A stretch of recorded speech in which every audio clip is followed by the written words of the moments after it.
자, 이제 앞에 화면 볼게요.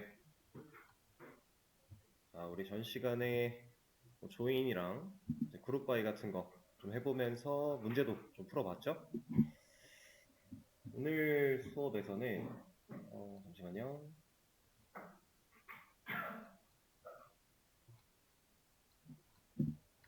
데이터 정규화에 대한 내용을 좀 다뤄볼 거예요. 그래서 이 정규화라는 내용을 오늘 다루기 전에 우리가 이미 쇼핑몰 주문 테이블을 만들어 보면서 이 테이블을 다뤄보면서 데이터를 이렇게 분리하는 게 더 이점이다 라고 하는 사실은 느껴봤습니다. 근데 이거를 왜 이렇게 진짜로 분리할 때 어떤 걸 기준으로 분리를 해야 되는가, 그 부분에 대해서 정규화라고 하는 개념을 좀 배워볼 건데요.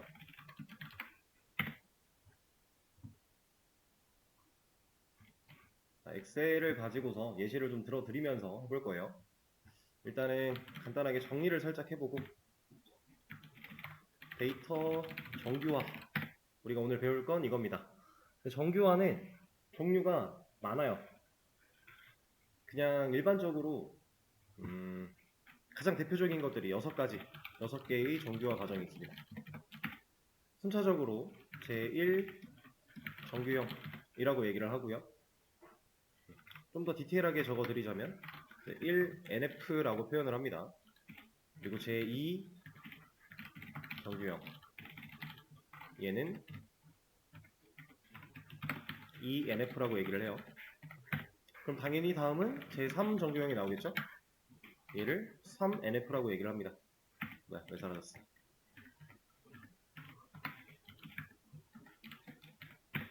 이 디테일한 이론적인 개념은 사실 여러분들이 막 암기를 할 필요까지는 없어요. 그냥 이 정규화들이 각각 어떤 특징들을 가지는가, 그래서 우리는 어떤 정규화를 좀 지켜가면서 테이블을 설계해야 되는가 라고 하는 큰 틀, 흐름, 이 정도만 여러분들이 인지를 하시면 되는데, 뭐 자격증이나 이런 걸 취득하기 위해서 공부를 하실 분들은 암기가 좀 필요한 부분들이에요. 제3 정규형 다음에는 제4가 나오긴 하는데 하나 걸러서 나와요. 이 사이에 하나가 더 있거든요.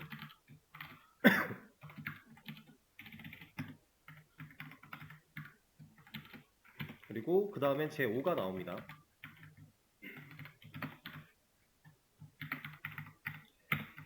자, 그럼 이 사이에 있는 거, 얘는 이제 BCNF다 라고 얘기를 하는데, 아이, 사라져. 자, 이 친구는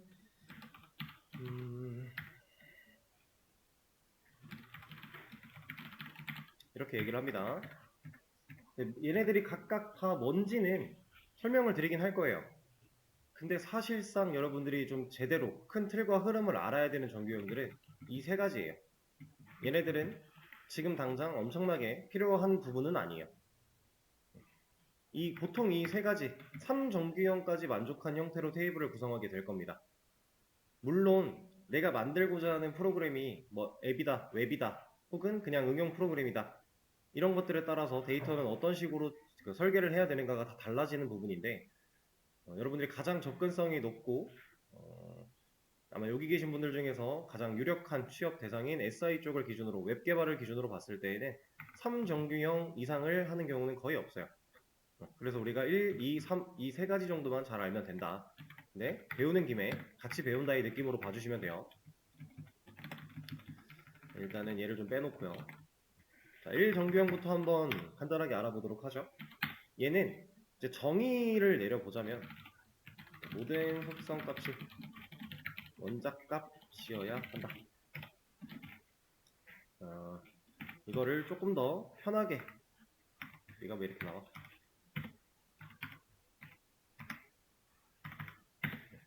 좀 더 편하게 우리말로 표현을 해보자면 하나의 세례는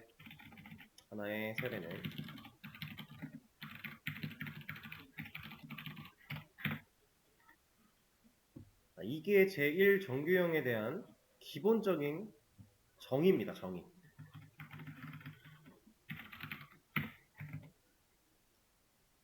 자, 근데 이게 그래서 무슨 의미야? 라고 생각이 들 수가 있어요. 그래서 예시를 하나 들어드리면서 볼 건데, 제가 지금 작성하는 거는 정규화를 1정규형을 지키지 않은 테이블을 보여드릴 거고, 그리고 바로 밑에다가 1정규형을 지킨 테이블의 형태를 보여드릴 거예요.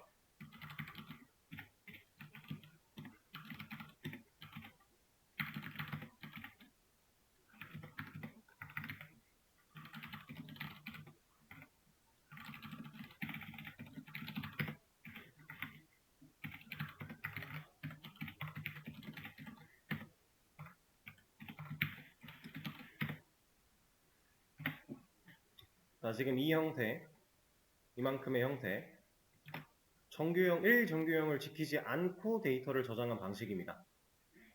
자, 지킨 테이블을 보여드릴게요.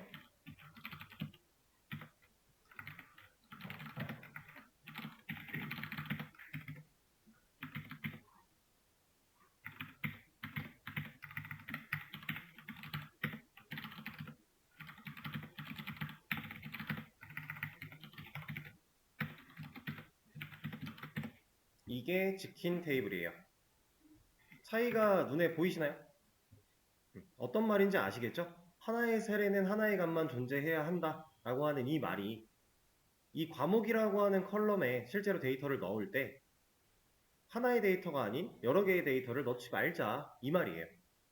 이게 제1정규화입니다. 여기서 말하는 모든 속성값, 이 모든 속성값이라는 건 이 데이터들을 의미하는 건데 이 속성값이 원자값이어야 된다. 이 원자라고 하는 말이 하나의 값을 의미한다라고 보시면 돼요. 그래서 모든 세례, 지금 여기가 그냥 이 한 컬럼에 대한 데이터가 하나씩만 존재해야 된다. 자, 왜 그래야 될까요?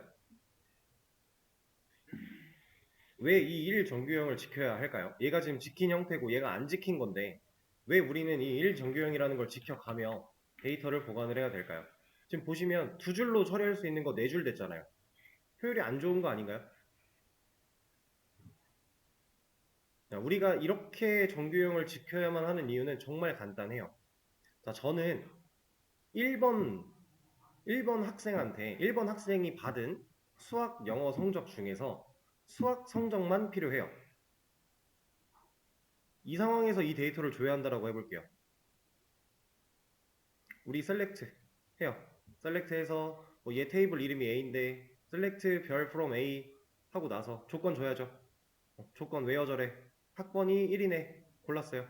근데 얘는 수학, 영어, A, B 둘 다 나올 거잖아요. 근데 그 중에 난 수학만 필요해. 데이터 어떻게 꺼낼 거예요?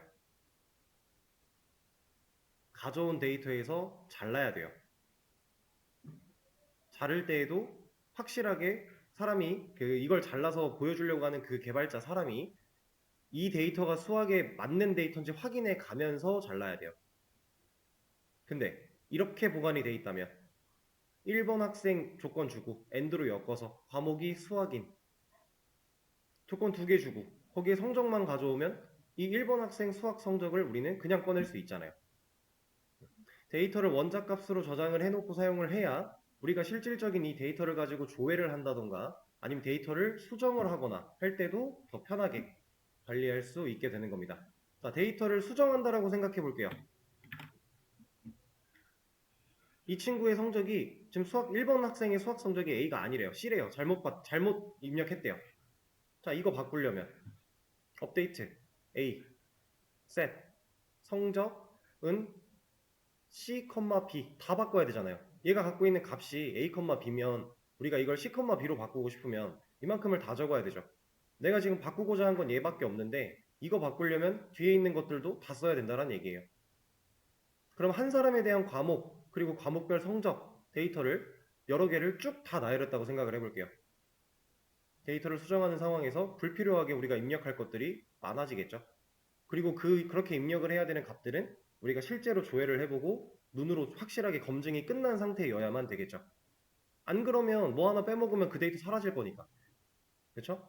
근데 이렇게 나눠서 원자값으로 저장을 한다면 그런 걱정할 필요도 없겠죠. 이게 제1정규형에 대한 내용입니다. 그렇게 어렵지 않죠? 그 다음에 이제 2정규형 한번 볼 거예요. 얘네를 좀 더 빼놓자. 여기다가 놓자. 자, 2정규형은 얘도 이제 정의를 좀 해보자면 모든 비주요 속성이 기본 키에 대해서 완전함수 종속성을 가져야 한다. 테이블이 제1 정규형이어야 하며 구분함수 종속성을 없앤다.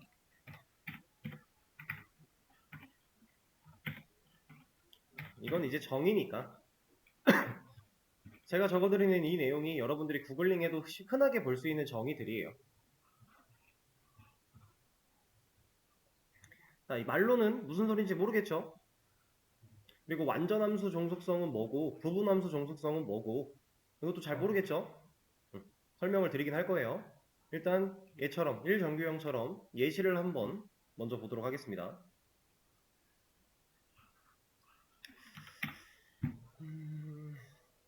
얘는 이걸로 한번 해보죠. 주문번호, 상품, 고객 아이디, 네, 고객 이름. 자, 지금 하고 있는 것도 비정규, 그러니까 이 정규형을 지키지 않은 상태를 먼저 보여드릴 겁니다.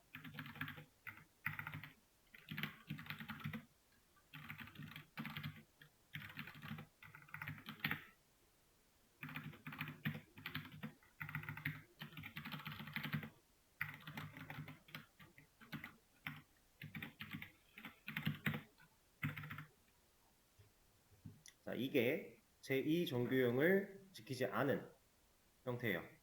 그리고 지금 여기 보시면 테이블이 제1 정규형이어야 한다라고 되어 있죠. 지금 얘는 모든 셀이 하나의 값들만 가지고 있죠. 1 정규형은 지켜진 상태예요. 지금 우리가 보고 있는 1, 2, 3, 4, 5 이 순차적인 상황들은 그 전에 게 지켜지지 않은 상태에서는 적용시킬 수 없어요. 그래서 기본으로 깔고 가는 겁니다. 지금 우리가 2를 할 거기 때문에 1이 지켜져 있는 상태에서만 얘를 따질 수 있는 거예요. 그럼 우리가 이제 3까지 보통 따진다고 했으니까 1과 2는 당연히 적용되어 있어야 된다라는 얘기겠죠? 그런 얘기인데 자, 제2 정규화가 된 상황을 보여드릴게요. 이거를 그냥 하나 빼자.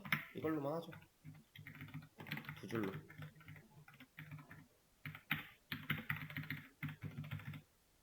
아니다. 아니 뭐 이걸로 해도 되겠어요. 자, 그러면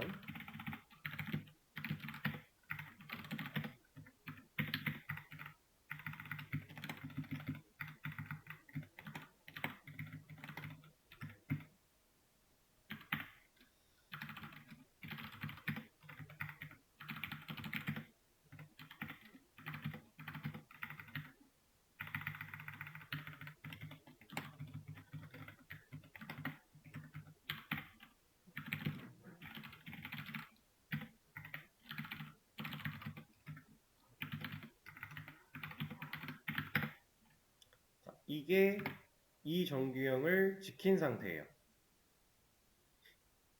테이블이 분리된 거죠. 우리가 쇼핑몰 테이블 분리할 때 했던 것처럼 하나의 테이블이 주문 정보 중에서 고객 정보 같은 것도 다 갖고 있었는데 이걸 분리한 형태예요.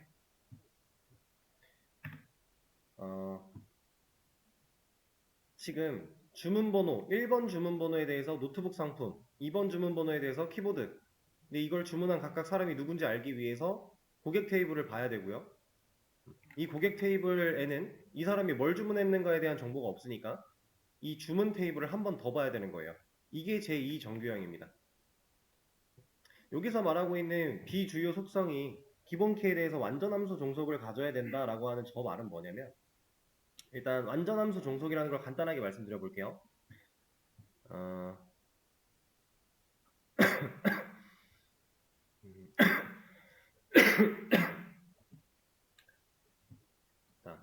지금 이 정보를 봤을 때 주문 번호에 해당하는 내용을 생각을 해보면 1번 주문 번호에 대해서 상품, 어떤 상품이 주문되었는가 라고 하는 이 정보는 주문 번호랑 직접적인 연관이 있죠.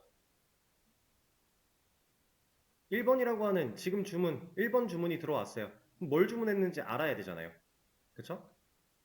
그리고 이 주문 번호만 기준으로 생각을 해봤을 때 고객 아이디나 고객 이름 중에서 둘 중에 하나 정도만 얘가 알고 있어도 문제가 없겠죠. 누가 샀는지에 대한 정보니까. 그쵸? 그러면 얘를 만약에 기준으로 이 정보랑 연결을 시켰다라고 생각을 하면 이름에 대한 정보는 이 주문 번호랑 크게 상관이 없는 거 아니에요? 그런 상황. 이게 완전 함수 종속이 안 된 상황이에요. 기본 키에 대해서 완전 함수 종속이 돼야 되면 얘가 없어야 됩니다. 조금이라도 어긋난 상황이 생겨버리면 완전 함수 종속이 아니다 라는 느낌으로 보시면 돼요. 그래서 지금 얘는 이 정규형이 통과가 안 된 상태예요. 그걸 우리가 완전 함수 종속으로 분리를 시키면 이렇게 분리를 시킬 수가 있다 라고 하는 개념이 되는 겁니다. 자, 그럼 부분 함수 종속이라는 건 뭐냐? 이게 이렇게 개념을 좀 짚으면 여러분들이 좀 헷갈릴 수 있어요. 실질적으로 개념이 막 엄청나게 명확하게 뚜렷하게 딱 드러나는 느낌이 아니라 약간 애매한 느낌으로 이해가 되실 거예요. 근데 그렇게만 이해를 해도 괜찮아요. 부분함수 종속이라는 건 뭐냐? 얘는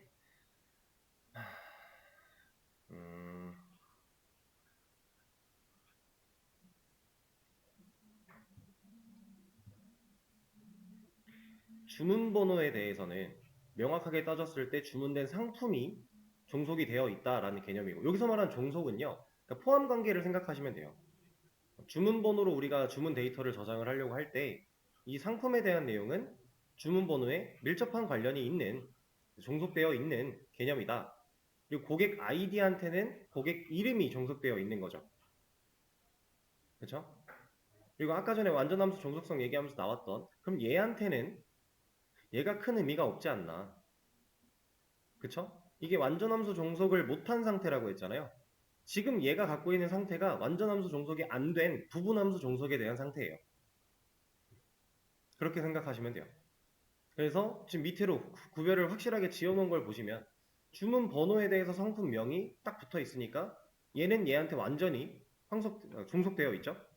두 개 다 마찬가지. 그럼 여기도 아이디와 이름이라는 게 아이디한테 완전히 종속되어 있는 거예요. 그리고 주문 번호에 대해서 고객 아이디가 종속되어 있다. 아까 제가 예시로 들어드린 이름이라고 하는 이 친구가 여기에 껴있으면 안 되는 이유와 같은 거죠. 이게 일단 제2 정규형이다 라고 보시면 됩니다.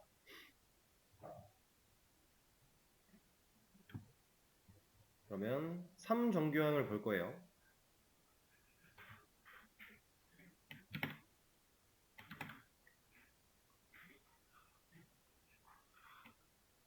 자, 얘는 이제 테이블이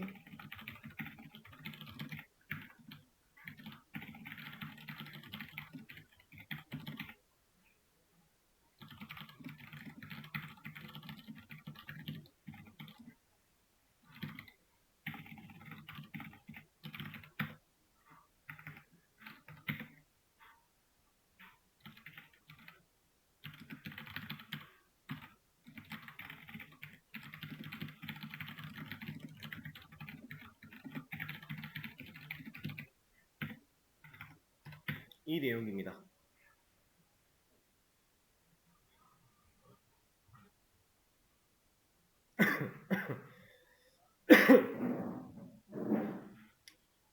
자, 이게 3정규형이에요.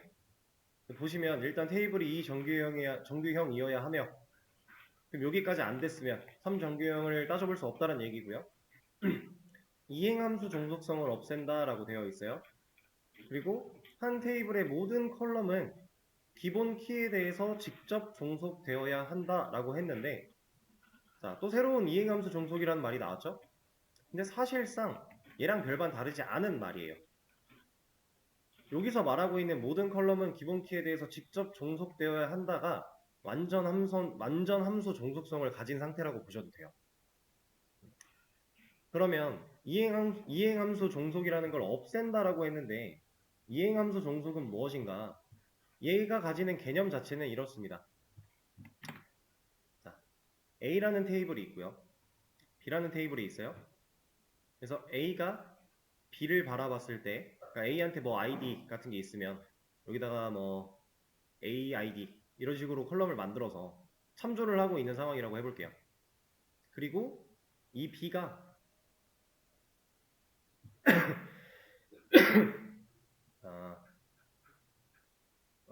C가 B한테 또 어떠한 값을 참조하고 있어요. 여기서는 이 값을 가지고 여기서 CID 이렇게 따지고 있는 거예요. 그러면 결국에는 얘를 참조하는 상황인데 한 달이 걸러서 B를 통해서 C가 참조를 하고 있는 거죠. 이런 걸 보고 이행함수 종속이라고 생각하시면 돼요. 테이블들 간의 관계가 엮여 나갈 때 지금 중간다리 하나를 거쳐가야 되는 이런 상황, 사실상 이렇게 안 하고 A한테 직접 C가 종속을 받아버리면 되는 거잖아요. 참조를. 이런 느낌으로 일단 생각을 하시면 되고 예시를 또 보여드릴게요.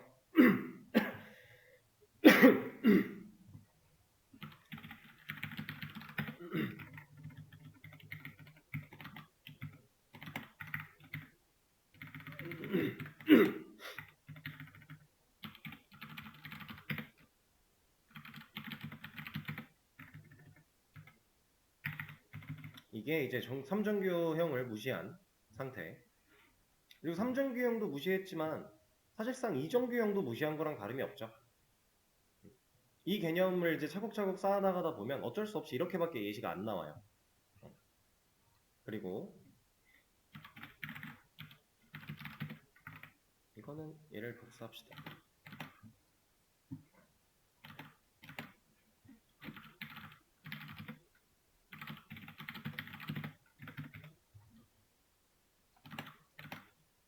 이게 이 상태를 3정규형을 적용시킨 상태라고 보시면 됩니다. 다를 게 없죠, 사실. 똑같아 보이죠? 여기서 이제 조금 더 생각을 해보자면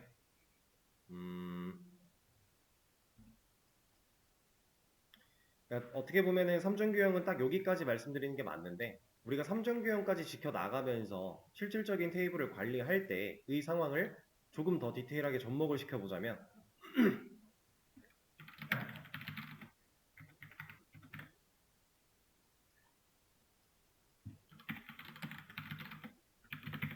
요게 좀 더 맞지 않을까라고 생각을 합니다. 저는 상품 테이블, 그리고 고객 테이블, 그리고 주문 테이블. 우리가 쇼핑몰 테이블을 분리했던 상황과 동일해지는 거예요.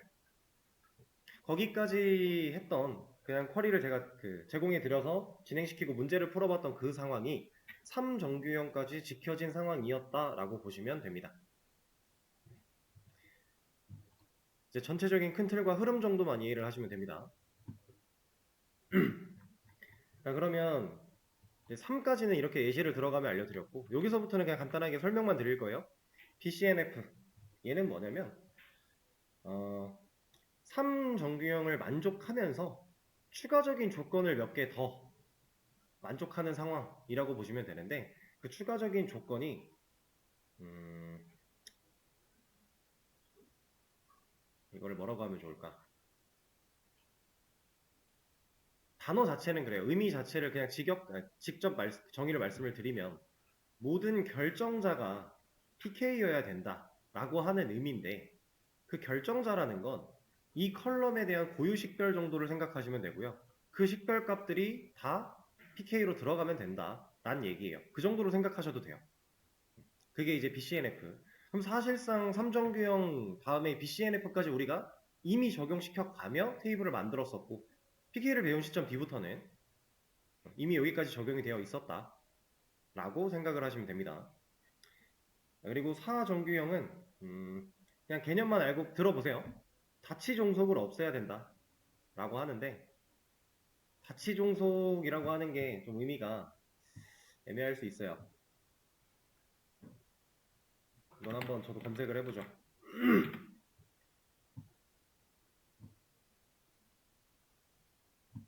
자, 이렇게 나옵니다. 릴레이션의 두 어트리뷰트 집합 사이 성립하는 제약 조건 중에 하나다.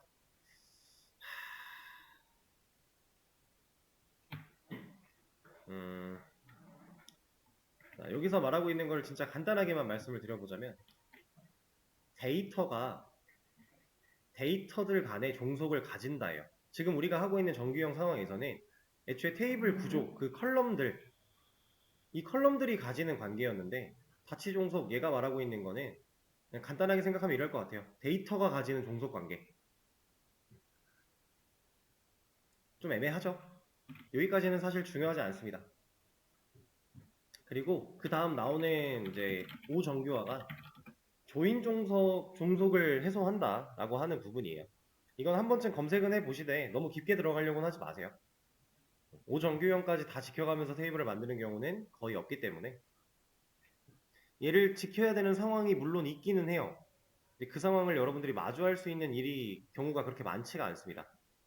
그래서 한 번쯤 검색해보고 다치종속, 조인종속 이런 것들 검색해보시고 검색하면 어차피 데이터 정교화에 대한 얘기가 나올 거니까 그 내용도 한 번쯤 읽어보시고 이해가 되시면 좋은 거고 안 되면 그냥 아 그렇구나 하고 넘기셔도 괜찮습니다.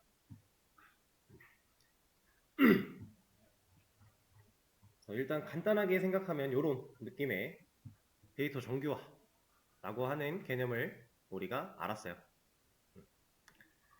사실 이 개념은 제가 수업에서 다뤄드려야 될까 말까를 상당히 많이 고민을 하던 부분이에요.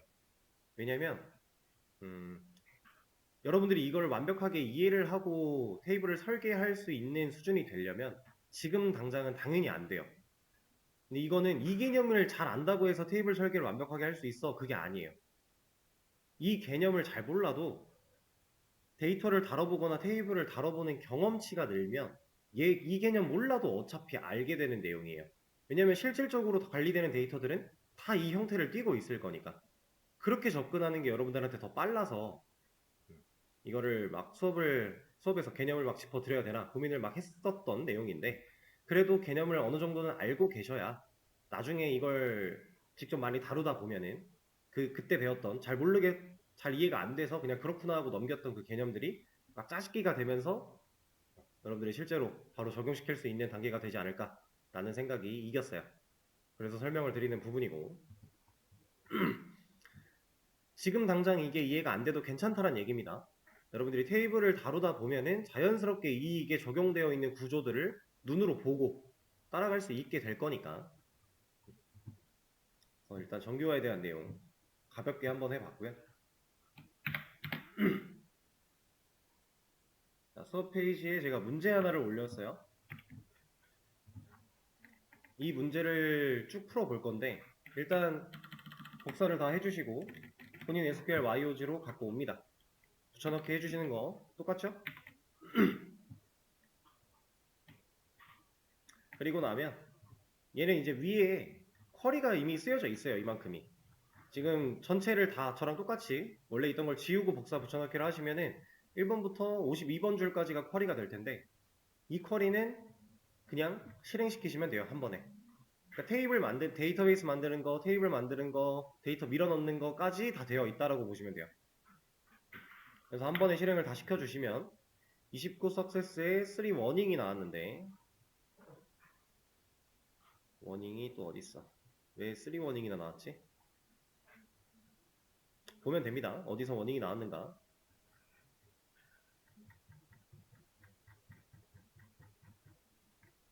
뭐야? 이거 말고는 워닝이 없는데? 저랑 똑같이 나오셨나요? 아마 상관이 없을 거예요.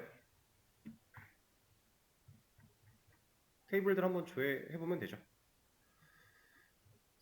이젝트, EMP, 셀그레이트. 이거 그리고 문제 푸실 때 이따 시간 드릴 건데 테이블 이름 지금 다 대문자로 들어가 있어요. 근데 이거 소문자로 입력해도 얘가 인식해 줍니다.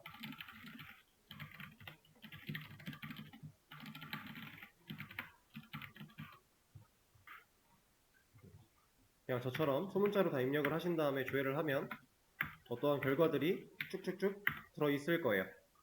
이러면 문제 없는 거예요.